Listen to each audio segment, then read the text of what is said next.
서울에 사는 62세 강영희 씨는 오늘 걸어서 1시간 거리에 위치한 부모님 댁으로 향하고 있습니다. 강 씨는 2년 전에 은퇴를 했고 넉넉하진 않지만 그래도 연금을 조금 받아 생활을 하고 있었습니다. 남편은 일찍이 세상을 떠났고 자식들은 다 결혼하고 출가를 한 상태라 강 씨는 몇 년째 혼자 살고 있었습니다. 하지만 강 씨에게는 요새 고민이 생겼습니다. 이제껏 일만 하는 삶을 살다 보니 막상 은퇴를 하고 하루를 어떻게 보내야 할지 몰랐습니다. 하고 싶은 게 있긴 했지만 막상 귀찮아서 안 하게 되는 경우가 많았고 TV 앞에 있는 시간이 늘어만 갔습니다. 또 겨울이라 괜히 게을러지고 추워서 밖에 나가기는 싫어지니 더욱이 집에서 빈둥대는 시간만 늘어갔습니다. 강 씨는 하루 24시간 중 잠자고 먹는 시간을 제외한 나머지 12시간을 보내는 것이 참으로 힘들었습니다. 일 다닐 때만 해도 쉬고 싶다는 생각이 머릿속을 가득 채웠는데 막상 이렇게 한가한 삶을 사니 할 일이 없는 것이 더 힘들었습니다. 또 배달 음식이 잘 되어 있어 굳이 밖을 나갈 일도 많이 생기지 않았습니다. 강 씨는 거의 일주일 내내 집 밖을 나가지 않았습니다. 강 씨는 최근 건강이 안 좋아짐을 느껴 무거운 몸을 이끌고 동네 근처의 뒷산으로 향했습니다. 이날은 비가 또 많이 와서 동네 사람들이 많이 보이지는 않았습니다. 강 씨는 홀로 우산을 쓰고 산을 올랐습니다. 비가 다시 거세게 오자 강 씨는 내려갈 준비를 했습니다. 그때 강 씨의 눈에 사람의 형체가 보였습니다. 분명 아무도 없다고 생각했는데 운동기구 쪽에 웬 남자 노인 한 명이 앉아 있었습니다. 비가 오는데 어딜 앉아있지 하는 생각에 강 씨는 그 노인 곁으로 다가갔습니다. 그 노인은 아무런 움직임도 없는 것 같았습니다. 강 씨는 순간 두려움이 몰려왔습니다. 그 노인은 우비를 입긴 했지만 우산을 쓰지 않은 채 두 팔이 축 늘어진 상태로 앉아 있었습니다. 강 씨는 조심스럽게 그 남자에게 말을 걸었습니다. 제발 의식이 없는 상태가 아니기만을 바랬습니다. 강 씨의 목소리가 비에 묻혀버렸는지 그 노인은 여전히 미동이 없었습니다. 강 씨가 그 노인의 어깨를 두드린 순간 그 노인은 그제서야 움찔하며 강 씨를 쳐다봤습니다. 강 씨는 놀란 마음을 진정시키고 그 남자 노인에게 말을 걸었습니다. 비도 오는데 앉아서 뭐 하고 계셨어요? 알고 보니 이 노인은 풍이 와서 잘 걷지 못하고 있었습니다. 몸이 힘들어 비가 와도 그냥 앉아 있었던 것이었습니다. 몸도 불편하신 것 같은데 이런 날은 집에서 쉬시는 게 낫지 않아요? 강 씨는 그 노인에게 왜 이런 날씨에 밖을 나왔냐고 물었습니다. 여기라도 왔다 가지 않으면 하루를 보내는 게 힘들어서 나왔어. 남자 노인은 여기 산에 오르는 것이 하루의 유일한 일정인 듯 싶었습니다. 이거라도 하지 않으면 하루가 너무 길다고 말하며 비가 오나 눈이 오나 이 할아버지는 매일 뒷산을 오른다고 했습니다. 강 씨는 할아버지를 보며 이 모습이 자신의 미래가 될 수도 있다는 두려움을 느꼈습니다. 강 씨는 지금과는 다르게 살고 싶었습니다. 더 이상 이 아까운 시간들을 낭비하고 싶지 않았습니다. 강 씨가 먼저 한 행동은 동호회에 가입한 것이었습니다. 나이 들수록 사람들을 많이 만나라는 전문가들의 조언을 유튜브에서 많이 들었기 때문이었습니다. 하지만 동호회에서 친구를 만나는 것 또한 전부 다 돈 드는 일이고 다들 늙은이 양기가 입으로 올라왔는지 잘난 척, 있는 척, 가진 척 이 삼척에다가 고집도 센 사람들이 많았습니다. 강 씨는 취미생활이든 굳이 남과 많이 엮이려고 하지 말고 혼자 할 수 있는 것을 찾고 싶었습니다. 외롭다는 생각을 하기 시작하면 남은 인생이 힘들어진다고 생각했고 혼자만의 고독을 반갑게 맞이하고 오히려 그 순간을 즐길 줄 알 때 비로소 자유로워진다는 생각이 들기도 했습니다. 그때 강 씨가 떠오른 사람은 다름 아닌 취미 부자였던 부모님이었습니다. 강 씨의 부모님은 나이가 80이 넘으셨지만 굳이 남들과 잘 어울리지 않고도 아주 재밌게 하루를 시간 가는 줄 모르게 사는 분들이셨습니다. 강 씨는 추운 날씨임에도 불구하고 옷을 따뜻하게 잘 챙겨 입고 부모님 집까지 걸어서 갔습니다. 강 씨는 익숙하게 초인종을 눌렀습니다. 어느 순간 강 씨의 부모님은 자식들이 집에 함부로 드나들지 못하도록 비밀번호도 바꾸고 항상 먼저 오겠다고 약속을 하고 오라고 했습니다. 자식들에게 취미를 즐기는 시간을 방해받는 것을 싫어했던 부모님이었습니다. 강 씨는 전날에 미리 말을 했기 때문에 부모님 집에 들어갈 수 있었습니다. 강 씨가 들어오자마자 반기는 사람은 없었고 강 씨의 부모님은 각자가 무언가를 열중해서 하고 있었습니다. 그중 맛있는 냄새가 강 씨의 코를 찔렀습니다. 엄마, 저 왔어요. 강 씨의 어머니는 강 씨를 쳐다보지 않고 왔냐고 대꾸했습니다. 어머니가 뭐 하나 살펴보니 베이킹을 하고 있었습니다. 빵 굽는 거예요? 정말 맛있겠네. 강 씨의 어머니는 강 씨에게 어쩐 일로 집에 방문했냐고 물었습니다. 강 씨는 어머니 아버지가 하는 취미들을 좀 배우고 싶어서 왔다고 솔직하게 말했습니다. 요새 하루가 너무 무료해요. 유튜브 댓글 보면 저랑 비슷한 또래들이나 더 나이 많은 분들도 하루를 잘 즐기는 분들이 정말 많은 것 같더라고요. 어떻게 그렇게들 다 부지런하고 능력들도 많으신지. 주변에 그런 사람 없나 생각하다가 바로 어머니 아버지가 떠올라서 찾아왔어요. 어머니 아버지는 겨울이나 계절 가리지 않고 바쁘게 사시잖아요. 겨울에 할 만한 취미 몇 가지만 알려주세요. 강 씨의 어머니는 그런 강 씨의 말에 집에 잘 찾아왔다고 답했습니다. 일단 겨울에 베이킹만한 취미가 없는 것 같아. 강 씨의 어머니는 지금 하고 있는 베이킹을 배워볼 생각 없냐고 강 씨에게 물었습니다. 베이킹이요? 제가 먹는 걸 좋아하긴 하는데. 그래서 제일 먼저 추천해 준 거야. 자기가 만든 게 원래 더 맛있기도 한 법이잖아. 근데 좀 어렵지 않아요? 안 해봤으니까 어렵게만 느껴지지. 다 처음에는 그런 거야. 빵도 몇 번 태워보고 맛없게도 만들어 보면서 그렇게 하다 보면 어느 순간 잘 만들 수 있게 되는 거지.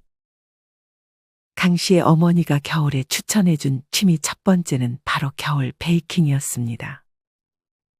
겨울철에 집안에서 따뜻하게 몸을 녹이다 보면 자기도 모르게 입이 심심해져서 간식거리들을 주워 먹게 됩니다. 하지만 막상 간식이 다 떨어지면 밖에 나가서 간식을 사러 나가기는 여간 귀찮은 것이 아닙니다. 이때 바로 밖으로 나가지 않고 집에서 간식까지 즐길 수 있는 취미가 바로 베이킹입니다. 홈베이킹의 경우 계량컵, 전자저울, 거품기, 핸드믹서, 각종 틀, 그리고 오븐 등이 필요합니다. 집에 있는 게 있다면 따로 구매할 필요는 없고, 만약 없는 게 있으면 새 거를 사기보다는 중고로 구해보는 것도 좋습니다. 오븐의 경우 아마 싸게 내놓는 분들이 많을 것입니다. 당근 마켓 등을 통해 싼 값에 얻어서 취미로 시작해 보는 것이 좋을 것 같습니다. 네이버나 구글에 초보 홈베이킹 혹은 초보 홈베이킹 재료라고 검색을 해보시면 재료들을 찾을 수 있고 거기다 만약 내가 좋아하는 빵이나 쿠키를 같이 검색해 준다면 아주 쉽게 잘 나와 있습니다. 만약 오븐을 사용할 경우 시간이 걸리더라도 예열 과정을 꼭 거치는 것이 중요하다고 합니다. 오븐 내부의 온도뿐 아니라 오븐 안쪽의 금속 벽까지 충분히 달궈진 이후에 베이킹을 해야 실패할 확률을 줄일 수 있다고 합니다. 저는 카스테라를 좋아하는데 요새 마트나 빵집에 가면 빵값이 비싸서 쉽게 손이 잘 가질 않습니다. 이럴 때 마트나 빵집에서 사 먹는 것보다 집에서 해 먹는다면 돈도 아낄 수 있습니다. 베이킹을 할 때 너무 조리도구에 욕심을 부리기보다는 최소한의 도구로 시작해보는 것이 좋습니다. 막상 도구를 많이 샀는데 한 달 뒤에는 모두 창고행으로 가는 것을 피하기 위함입니다. 만약 붕어빵을 좋아하신다면 붕어빵 기계를 하나 구매하는 것도 좋습니다. 밖에서 붕어빵 사 먹는 것도 가격이 너무 올라 겨울철에 붕어빵을 잘 먹지 못했는데 이렇게 붕어빵 기계를 사서 직접 해 먹으면 밖에서 먹는 것보다 훨씬 싸고 파치나 슈크림뿐 아니라 내가 원하는 재료들을 직접 넣어서 먹을 수 있다는 장점이 있습니다. 무엇보다 붕어빵 기계의 경우 도구나 재료들이 많이 필요하지 않기 때문에 더 좋은 것 같습니다. 강 씨는 어머니가 해준 빵을 한 입 먹고는 감탄했습니다. 밖에서 파는 것보다 더 맛있는 것 같아요. 강 씨의 어머니는 그런 강 씨의 말에 기분이 좋아졌습니다. 강 씨의 어머니는 베란다에서 분주하게 움직이고 있던 남편을 불러 빵을 먹으라고 했습니다. 금방 하고 갈게. 강 씨의 아버지는 5분 정도 있다가 거실로 와서 강 씨에게도 인사를 건넸습니다. 취미를 좀 배우고 싶어서 찾아왔다고. 네. 저는 일단 붕어빵 기계를 사서 몇 개 만들어 보려고요. 아버지는 뭐 하고 계셨어요? 강 씨는 내친 김에 겨울철에 하면 좋은 취미 두 번째를 아버지에게 물어봤습니다. 굳이 겨울철에만 할 필요는 없지만 많은 사람들이 말하는 실내 정원 가꾸는 것만한 취미는 없다고 봐. 겨울에는 아무래도 집 밖에도 많이 안 나가게 되고 집 안에서도 장판이나 이불 속에서 가만히만 있게 되잖아. 그럼 몸은 더 굳게 되고 건강이 좋아질 리 없지. 강 씨의 아버지가 추천한 취미 두 번째는 실내 정원을 가꾸는 것이었습니다. 강 씨의 아버지는 그중 겨울철에 키우기 좋은 식물 몇 가지를 강 씨에게 알려줬습니다. 겨울에는 아무래도 햇빛이 많이 안 들어오니까 식물들이 빨리 죽어버리는 경우도 많아. 보통 부지런하지 않고는 그런 식물들을 잘 키우기는 쉽지 않지. 강 씨의 아버지는 스트레스 받지 않으면서 키울 수 있는 식물들에 대해 말해줬습니다. 강 씨의 아버지는 첫 번째로 아라우카리아라는 식물의 사진을 보여줬습니다. 아라우카리아는 삼나무를 닮아 호주 삼나무라고도 불리는 식물입니다. 연말에 집에 장식하기 좋은 식물인데다 순한 것이 특징입니다. 아라우카리아는 추위를 견디는 내한성이 강하기 때문에 거실에 두면 어느 정도 집안에 찬바람이 들어와도 잘 죽지 않고 키우기 쉽다는 특징이 있습니다. 식물 처음에 키울 때는 이렇게 잘 죽지 않는 식물을 키우는 게 좋아. 호기롭게 식물 키우는데 쉽게 죽어버리면 그 취미를 오래 하긴 쉽지 않으니까. 아라우카리아는 침엽수라 병충해도 거의 없고 잎을 만져보면 부드럽다는 특징이 있습니다. 이 식물을 키울 때 주의할 점은 너무 어둡지 않은 곳에 올려두고 바람이 잘 통하는 곳에 놓아주는 것입니다. 강 씨의 아버지는 그 다음 키우기 좋은 식물 두 번째로 스킨답서스라는 식물의 사진을 보여줬습니다. 스킨답서스는 특히나 다른 일반적인 식물의 약 5배나 많은 일산화탄소를 잡아주기 때문에 공기정화에는 이만한 식물이 없다고 합니다. 어떤 분들은 이런 특징 덕에 주방에 여러 스킨답서스를 두고 키우는 분들이 있습니다. 공기정화뿐만 아니라 전자파를 잡아주고 천연 가스표가까지 있어 실내가 건조해지는 겨울철에 아주 좋은 식물입니다. 게다가 벌레도 없고 워낙 음지에서도 잘 자라 햇빛을 많이 쬐 필요가 없기 때문에 일조량이 부족한 겨울에 초보자들이 처음에 키워보기 좋은 식물입니다.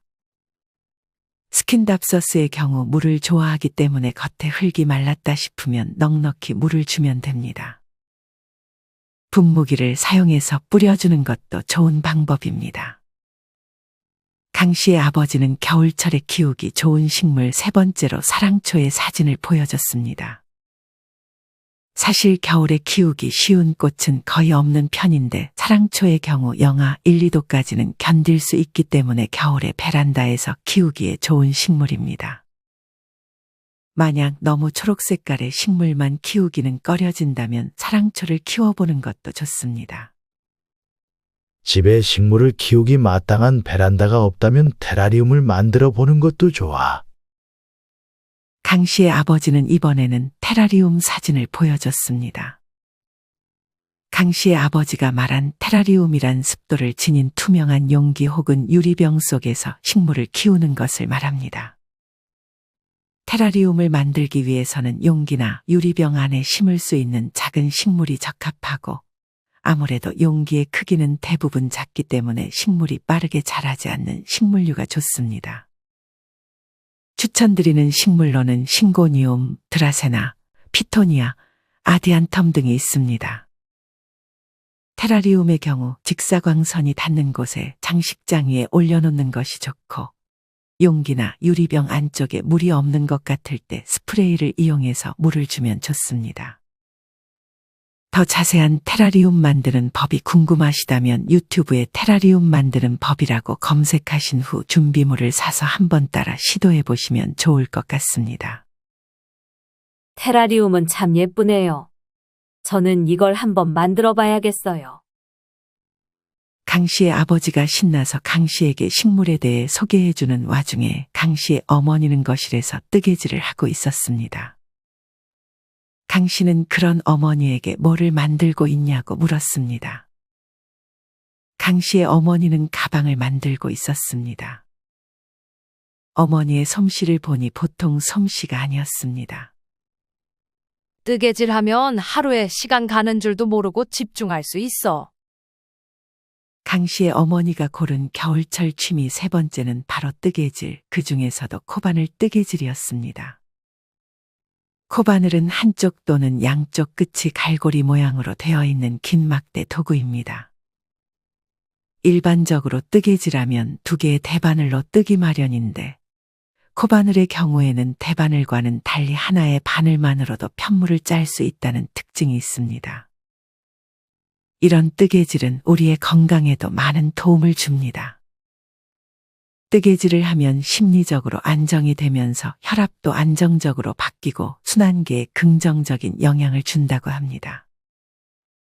게다가 뜨개질을 하면 자연스럽게 손가락 운동을 하게 되는데, 손은 인체를 축소해 놓은 곳일 정도로 예민하고 이런 손 운동이 잘 되면 당연히 인체에도 좋은 영향을 줍니다. 또한 뜨개질은 코의 수를 일일이 세야 되기 때문에 숫자에 대한 계산을 머릿속으로 하게 되면서 자연스럽게 뇌 운동을 하게 됩니다. 마지막으로 이렇게 직접 내가 무언가를 완성하게 되면 성취감과 자존감이 상승하여 내면적으로 긍정적인 영향을 주기도 합니다. 이런 거 배우려면 유료 강의 같은 거 들어야 되는 거 아니에요? 얘는 무슨 유튜브에 검색만 해도 다양한 선생님들이 공짜로 다 알려주는 거 몰라? 그냥 재료만 준비해 놓고 유튜브 보면서 바로 따라해 보면 돼. 강 씨의 어머니는 곧장 강 씨에게 자기가 알려줄 테니 한번 해보라고 했습니다. 당연히 처음에는 잘 되지 않았지만 잔소리 들어가며 차근차근 따라해보니 어느 정도 모양이 나오기 시작했습니다. 같은 시간 주방에서는 강 씨의 아버지가 직접 나무 도마를 만들고 있었습니다. 아버지는 주방에서 뭐 하시는 거예요? 니네 아버지 어디 가가지고 우드카빙인가 그거 배우고 오더니 저렇게 6개월에 한 번씩 나무도마 만들고 있어. 나무도마는 자주 바꿔주는 게 좋잖아. 강 씨의 아버지는 나무 도마를 자기가 직접 만들 때마다 뿌듯함이 느껴져 여러 개를 만들고 주변 지인들에게 나눠주기도 했습니다. 우드카빙이란 나무를 깎아서 원하는 형태의 작품을 만드는 목공의 장르 중 하나입니다. 강 씨의 아버지는 몇 년 전 스트레스로 불면증에 시달렸는데 그때 우드카빙을 시작했다고 했습니다. 우드카빙을 할 때만큼은 아무 생각도 안 하게 돼서 잡생각을 덜어낼 수 있었고 정신 건강이 이전보다 훨씬 좋아졌다며 강 씨에게도 한번 해보라고 권했습니다. 강 씨가 아버지가 만드는 도마에 집중하고 있는 사이 강 씨의 어머니는 옆으로 다가와 과일청을 만들기 시작했습니다. 강 씨의 어머니는 그 중에서도 자몽청을 만들기 시작했습니다. 코끝을 찌르는 자몽향의 강 씨의 신경은 다시 어머니에게로 향했습니다. 강 씨의 어머니는 자몽청이 기관지에 도움이 된다며 겨울에 한 잔씩 마셔주면 좋다고 답했습니다. 이것도 취미가 될 수 있겠네요. 그럼 이것도 건강한 취미지? 강 씨의 어머니가 고른 네 번째 취미는 바로 과일청을 만드는 것이었습니다. 그 중에서 자몽은 레몬과도 비슷하게 비타민C가 많아서 감기에 도움을 주는 것은 물론이고 폐렴이나 천식과 같은 기관지 질환을 개선시키는 데에도 효과적이라고 합니다. 이뿐 아니라 자몽 안에 있는 항산화 요소인 레티놀과 미네랄은 피부 미용이나 노화 방지에도 효과적이고 콜레스테롤을 개선해주는 성분으로 알려져 있는 펙틴도 많이 함유되어 있어 뇌졸중, 고지혈증, 부정맥 등을 개선하는 데 매우 좋다고 알려져 있습니다. 강 씨의 어머니는 먼저 유리병을 깨끗이 씻어서 냄비에 찬물을 받아 병을 넣고 끓여 소독했습니다. 강 씨의 어머니는 병이 뜨겁지도 않은지 맨손으로 유리병을 꺼냈습니다. 그런 다음 자몽을 깨끗이 씻어 껍질을 깎아 과육만 남겼습니다. 그리고 내 껍질까지 일일이 다 분리했습니다. 내 껍질이 같이 들어가면 쓴맛이 심해진다는 것이 그 이유였습니다. 그렇게 과육을 조각 내 설탕과 자몽을 1:1 비율로 유리병에 넣어 잘 섞어주었습니다. 그대로 상온에 두면서 수시로 저었다가 설탕이 다 녹자 냉장고에 보관했습니다. 집에 갈 때 하나 가져가. 강 씨는 빨리 집에 가서 자몽청을 한 잔 마셔보고 싶었습니다. 강 씨는 이렇게 부모님이 무언가를 만드는 걸 보기만 하는 것 자체도 너무 재미있었고 빨리 집에 가서 자기도 뭐든 한번 해보고 싶었습니다. 강 씨의 아버지는 도마를 만들고 지쳤는지 거실에서 쉬고 있었고 부지런한 강 씨의 어머니는 지치지도 않는지 또 방에서 무언가를 하고 있었습니다. 엄마, 이제 좀 쉬세요. 나한텐 이게 쉬는 거야. 그러면서 강 씨의 어머니는 집에 있는 향수들을 모으기 시작했습니다. 이전에 선물 받은 것들인데 유통기한이 지나버렸어. 근데 이거 그냥 버리기는 아깝잖아. 그러면서 강 씨의 어머니는 이번에는 오래된 향수로 디퓨저를 만들 것이라고 했습니다. 강 씨의 어머니는 이게 또 좋은 취미라며 좋은 향을 맡는 것이 자기는 좋다고 말했습니다. 강 씨의 어머니가 고른 5번째 취미는 디퓨저를 만드는 것이었습니다. 여러분의 집에 혹시 유통기한이 지난 향수가 있지 않으신가요? 향수의 유통기한은 제조일자로부터 보통 3년에서 5년 사이이고 뚜껑을 열고 나면 유통기한이 1년에서 3년으로 줄어듭니다. 유통기한 지난 향수는 그냥 버리는 것보다 디퓨저를 만들어 보는 것이 좋습니다. 향수 디퓨저를 만들려면 준비물은 오래된 향수, 유리공병, 소독용 에탄올, 나무 스틱만 있으면 충분합니다. 유리공병의 경우 먹고 난 두유병이나 음료수 병을 사용해 주는 것도 좋습니다. 이때 주의할 것은 플라스틱이 아닌 유리병을 사용해 줘야 한다는 것입니다. 플라스틱 병을 사용하면 빠른 증발과 변질을 불러온다고 하니 피해 주는 것이 좋습니다. 강 씨의 어머니는 과일청을 만들 때와 마찬가지로 먼저 유리병을 깨끗이 씻고 뜨거운 물로 소독까지 해줬습니다. 그리고는 다이소에서 1,000원에 구매한 소독용 에탄올과 향수를 8:2의 비율로 섞어주었습니다. 그런 다음 향을 맡아보면서 향수와 에탄올의 비율을 맞춰줬습니다. 그렇게 담은 유리병 안에 집에 있던 산적꼬치 2개를 X자 모양으로 꽂아주었습니다. 마지막으로 유리병의 목 부분을 노끈으로 묶어주니 근사한 디퓨저가 완성되었습니다. 강 씨는 신기해서 사진도 하나 남겼습니다. 이렇게 뭐든 뚝딱 만들어내는 어머니가 참으로 신기했습니다. 강 씨는 어머니를 보며 자신이 꿈꾸는 삶을 어머니가 살고 있는 것 같다는 생각이 들었습니다. 엄마도 처음에는 너처럼 허구한 날 집에 앉아서 재밌는 드라마 안 하나 매일 TV 앞에만 있었어. 근데 TV 보는 것보다 재밌는 것들이 아주 널리고 널렸어. 강 씨는 집에 있는 TV를 치워버릴까 하는 생각도 했습니다. 그렇게 디퓨저를 만들고 방에서 나왔는데 이번에는 아버지가 TV를 끄고 공부를 하고 있었습니다. 아버지, 무슨 공부하고 계세요? 니네 아빠 요새 재테크 공부 열심히 하더라. 돈 벌려고요? 이 나이에 욕심내서 뭐해? 그것보다는 금융사기 안 당하려고 배우는 거야. 강 씨의 아버지는 돈을 벌 생각보다는 돈을 잃지 않을 생각으로 재테크 공부를 시작했는데 막상 공부하다 보니 재밌다고 답했습니다. 나이 들면 공부만 한 취미가 또 없지. 강 씨의 아버지가 6번째로 고른 취미는 바로 재테크 공부였습니다. 재테크는 젊을 때나 하는 거 아니에요?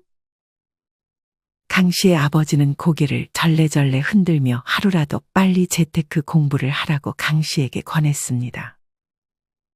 나도 이전에는 은행에 돈 넣어놓는 게 최고인 줄 알았거든. 지금 금리가 괜찮아서 은행에 예금 넣어놓는 것도 좋긴 한데 그것보다 더 안전하면서 이자도 그에 못지않게 주는 상품들도 많아. 예를 들어서 주식 하나 만들어 놓으면 파킹형 ETF 상품들을 살 수 있거든. 그 중에서도 CD금리나 코퍼 금리를 추종하는 상품들이 있어. 이게 은행에 돈 넣어놓는 거 못지않게 안전한데 금리는 은행 예금이랑 큰 차이가 없어. 대신에 은행에 예금 넣어놓으면 6개월이든 1년이든 계속 넣어놓고 마음대로 못 빼잖아. 근데 여기 넣어두면 내가 원하는 때에 뺄 수 있으니 더 좋아. 게다가 은행주나 리츠 같은 안전한 배당주에 돈을 넣으면 꽤 높은 이자를 받으면서 생활할 수 있어.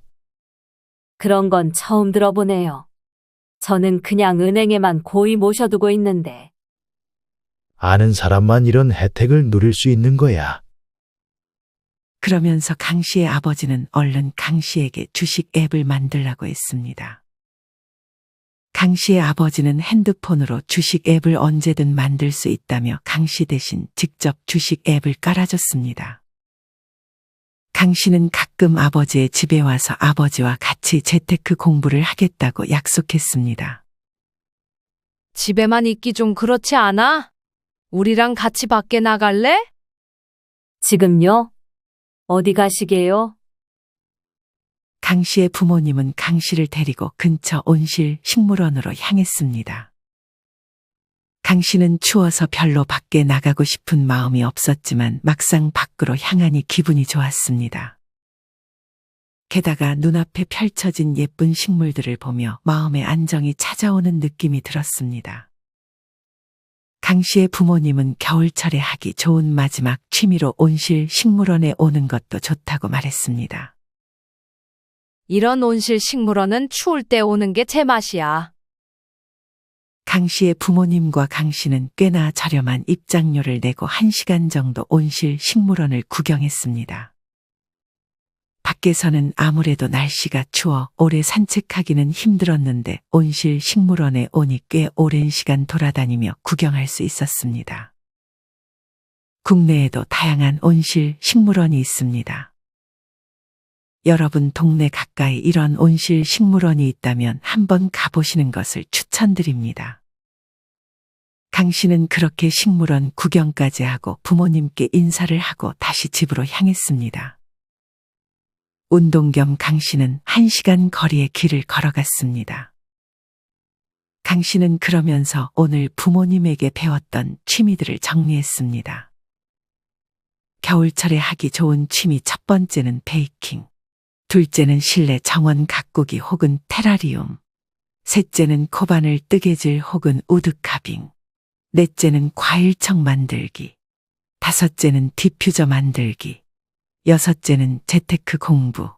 마지막 일곱째는 온실 식물원에 가보기였습니다. 강 씨는 이 모든 것을 한 번에 시작하기보다는 하나씩 해보기로 했습니다. 그리고는 가는 길에 다이소에 들려 뜨개질 재료들을 샀습니다. 강 씨는 그저 이제 할 것이 생겼다는 생각만으로도 기분이 설렜습니다. 여러분은 겨울철에 하는 나만의 취미가 있으신가요? 겨울이라는 계절은 아무래도 다른 계절들보다는 움직이기도 귀찮고 게을러지는 시기인 것 같습니다. 하지만 이럴 때일수록 좀 더 많이 움직이고 하루 종일 TV만 보는 삶보다는 머릿속에서만 맴돌았던 취미들을 하나씩 시작해보는 것은 어떨까요? 이상으로 오늘의 영상을 마치겠습니다. 우리 모든 구독자분들의 행복한 여생을 응원합니다. 다음에 더 좋은 내용으로 찾아뵙겠습니다. 감사합니다.